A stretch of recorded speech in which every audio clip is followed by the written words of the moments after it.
Bien-aimés frères et sœurs en Jésus-Christ, je vous salue tous dans l'amour de Dieu. J'espère que vous allez bien par la grâce du Seigneur.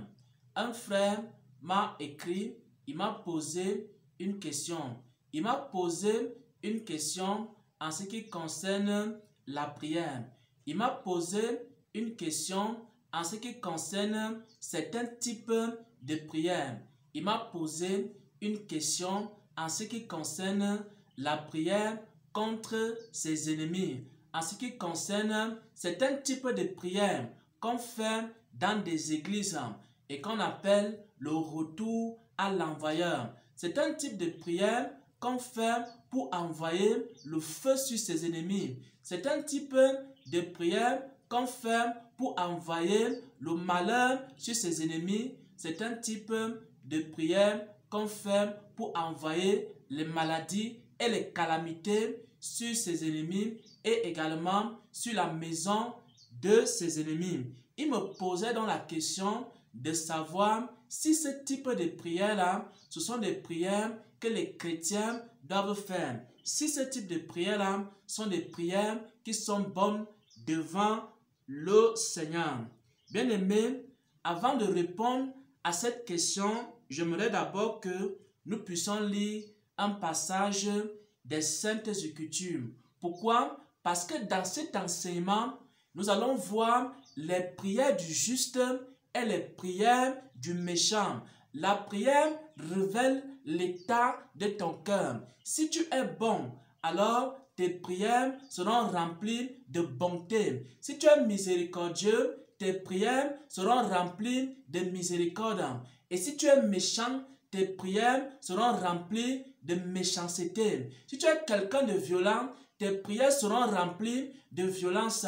Si tu es quelqu'un d'humble, tes prières seront remplies d'humilité. Et si tu es une personne sainte, tes prières vont rechercher la sainteté. La prière que tu fais dépend de l'état de ton cœur. Si tu es bon, tu feras des bonnes prières. Si tu es méchant, tu feras des méchantes prières. Parce que l'homme bon tire des bonnes choses de son bon trésor. Comme l'a dit le Seigneur Jésus, et l'homme méchant tire des méchantes choses de son mauvais trésor. Quand tu es bon, tout ce que tu fais est bon et même tes prières sont bonnes. Et quand tu es méchant, tout ce que tu fais est méchant et même tes prières sont des méchantes prières. Bien-aimés, avant d'expliquer tout cela, j'aimerais que nous puissions lire un passage des Saintes Écritures pour répondre à la question du bien-aimé. Nous allons lire ici Luc au chapitre 9 et à partir du verset 54. Ce sont deux disciples qui sont en train de poser une question au Seigneur. À cette vue, les disciples Jacques et Jean dirent: Seigneur, veux-tu que nous disions au feu de descendre du ciel et qu'il les consume? Les disciples Jean et Jacques étaient en train de demander ici au Seigneur Jésus, dans Luc 9 au verset 54, ils demandaient au Seigneur Jésus, est-ce qu'il faut qu'ils invoquent le feu de Dieu, le feu du ciel, et que ce feu-là consume leurs ennemis? Il y avait des gens qui leur avaient fait du tort. Il y a des gens qui leur avaient fait du mal. Ils avaient besoin, par exemple, d'avoir un hébergement quelque part et ces gens-là ont refusé. Alors, ils ont commencé à avoir des mauvais désirs dans leur cœur. Ils ont commencé à vouloir envoyer le feu sur leurs ennemis. Et le Seigneur Jésus va leur répondre ici. Jésus se tourna vers eux et les reprit sévèrement, et les réprimanda sévèrement, et en leur disant, vous ne savez pas de quel esprit vous êtes animés. Il y a certaines prières, lorsque tu fais ces prières-là, ça veut dire que tu es déjà animé d'un mauvais esprit. C'est un esprit de méchanceté qui va te pousser à faire certains types de prières. Il se tourna vers eux et les reprit sévèrement. Il se tourna vers Jean et Jacques et les réprimanda sévèrement et leur dit, vous ne savez pas de quel esprit vous êtes animé. Il faut faire des prières étant animé d'un bon esprit et non d'un mauvais esprit. Il y a des gens qui font des prières étant animés d'un esprit de vengeance. Il y a des gens qui font des prières étant animés d'un esprit de méchanceté.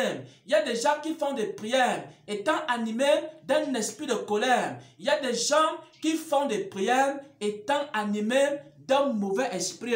Et Jésus se retourna, il a dit, et vous ne savez pas de quel esprit vous êtes animés, parce que le Fils de l'homme est venu, non pour perdre, mais il est venu pour sauver les âmes. Il est venu non pour détruire les âmes, mais il est venu pour sauver les âmes. Et lorsque tu commences à faire certaines prières, j'envoie le feu sur mes ennemis, j'envoie le feu sur la famille de mes ennemis, j'envoie le feu sur les enfants de mes ennemis, j'envoie le feu sur leurs affaires, j'envoie le feu sur les générations et les générations de telle ou telle personne que je déteste, de telle ou telle personne qui m'a fait du mal, alors ça veut dire que tu es animé d'un mauvais esprit. Tu es animé non pas du Saint-Esprit, mais d'un esprit de haine, mais d'un esprit de colère, mais d'un esprit de vengeance et d'un esprit de méchanceté. Parce que Jésus va leur dire ici, vous ne savez pas de quel esprit vous êtes animé. Parce que la méchanceté a envahi les églises. Parce que la méchanceté a envahi le cœur des hommes. Et les gens commencent aussi à manifester cette méchanceté dans leurs prières. Si tu es bon, tout ce que tu vas faire est bon. Si tu es bien, tout ce que tu vas faire est bien. Si tu es miséricordieux, tout ce que tu vas faire est miséricorde. Et si tu es méchant, il y aura aussi la méchanceté dans ta façon de faire. Il y aura la méchanceté dans ta façon de parler.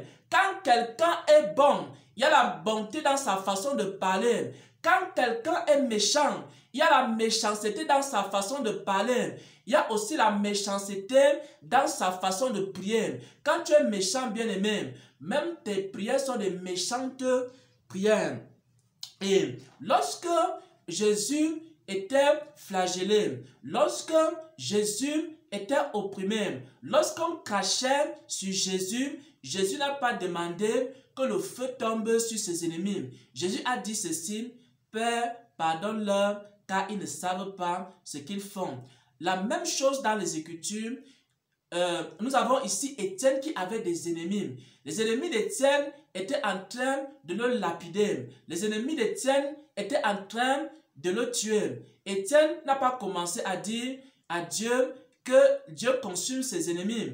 Étienne a commencé à plutôt à intercéder pour ses ennemis. Il a commencé à demander aussi, comme le Seigneur Jésus-Christ demandait, que Dieu puisse pardonner ses ennemis, parce que ses ennemis ne savaient même pas ce qu'ils étaient en train de faire. Donc, lorsque tu es bon, alors tes prières seront bonnes, et lorsque tu es méchant, tes prières seront méchantes.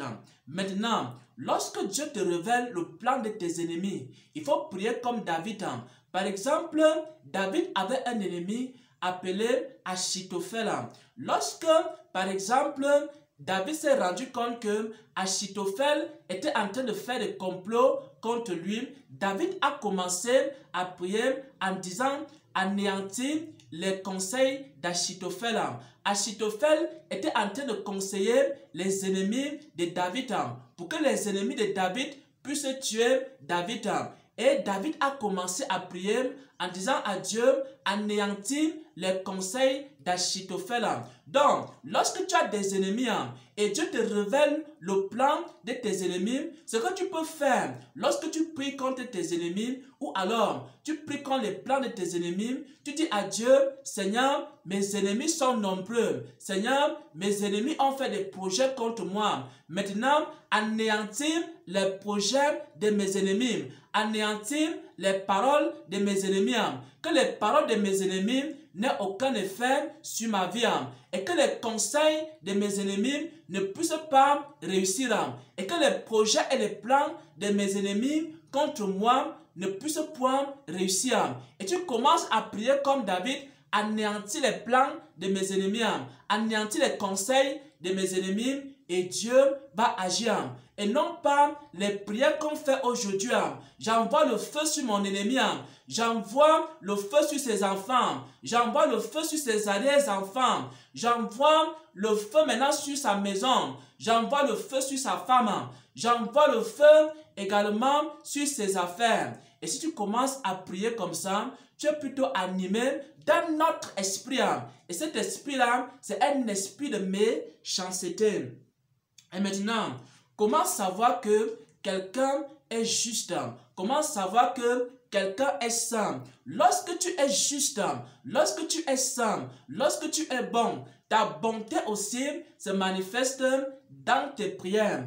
Par exemple, lorsque quelqu'un est saint, constamment dans sa prière, il va passer le temps à dire à Dieu, Seigneur, sanctifie-moi, Seigneur, purifie-moi, Seigneur, regarde si dans mon cœur il y a le péché, si dans mon cœur il y a les souillures, si dans mon cœur il y a encore la colère, si dans mon cœur il y a encore la haine.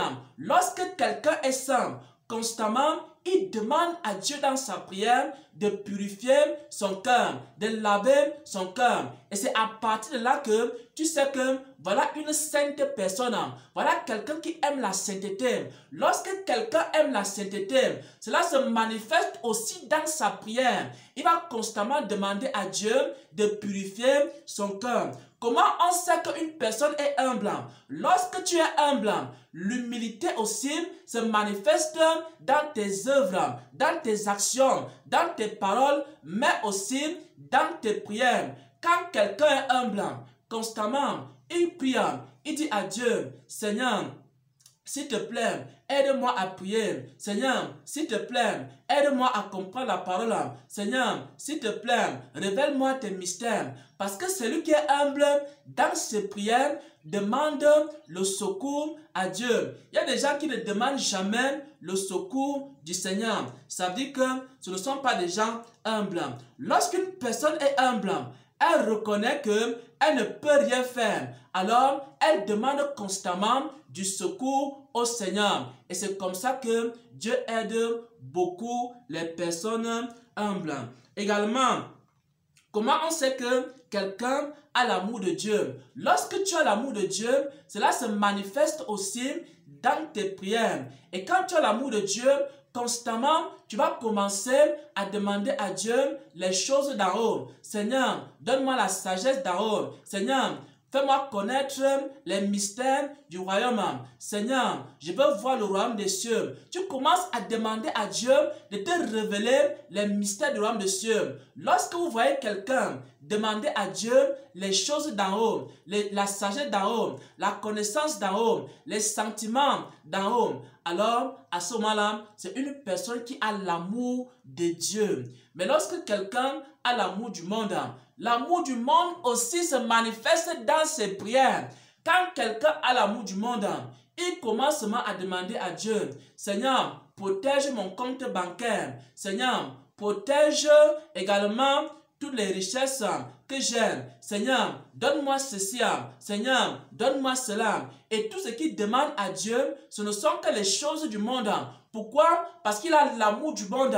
L'amour du monde se manifeste dans tes paroles, dans tes actes, dans ce que tu recherches et même dans ta façon de prier. Quelqu'un qui a l'amour du monde, il ne va jamais demander à Dieu les choses d'en haut. Il va toujours demander à Dieu les choses terrestres, les choses de la terre, les richesses du monde. Il ne va jamais chercher à avoir la connaissance du royaume des cieux. Mais c'est toujours les choses du monde et la terre qu'il va demander à Dieu. Il va demander à Dieu, fructifie mes affaires. Toutes ces prières, s'il fait par exemple 10 prières, sur les 10 prières, 9 prières, c'est seulement demander à Dieu, donne-moi ceci, et ça concerne les choses de la terre. Mais lorsque quelqu'un a l'amour de Dieu, tout ce qu'il demande à Dieu, Seigneur, révèle-toi à moi. Seigneur, fais-moi connaître ta volonté. Seigneur, fais-moi connaître ta parole. Seigneur, fais-moi voir le royaume des cieux. Seigneur, je veux connaître, je veux savoir adorer. Seigneur, je veux comprendre les choses du royaume des cieux. Et lorsque quelqu'un recherche ces choses, alors il a l'amour de Dieu dans son cœur. Pourquoi? Parce que lorsque tu es bon, ta bonté se manifeste dans tes œuvres, dans tes paroles et dans tes actes, ainsi que dans tes prières. Et lorsque tu es méchant, ta méchanceté se manifeste aussi dans tes œuvres, dans tes paroles et aussi dans tes prières. Et les prières des méchants, les prières des gens qui sont animés d'un esprit de vengeance et de méchanceté, c'est quoi? C'est que je détruis mes ennemis, j'envoie le feu sur leur maison, j'envoie le feu sur leurs enfants, j'envoie le feu sur leurs petits-enfants. Alors que les gens qui sont miséricordieux et compatissants, leur prière c'est quoi? Seigneur, pardonne-lui, il ne sait pas ce qu'il fait. Seigneur, aide-le à comprendre. Seigneur, aide-le à savoir qu'il est dans l'erreur. Lorsque tu as un problème avec un frère, avec une soeur, et que tu es quelqu'un de bien, tu commences à prier. Seigneur, il ne comprend même pas encore le mystère du royaume des cieux. Seigneur, s'il te plaît, fais-lui comprendre le mystère. Seigneur, sauve telle personne. Seigneur, guéris telle personne. Seigneur, aide telle personne. Pourquoi? Parce que tu es quelqu'un de bon, parce que tu es quelqu'un de compatissant, parce que tu es quelqu'un qui aime les autres. Alors, dans tes prières, qu'est-ce que tu recherches? C'est le salut des autres.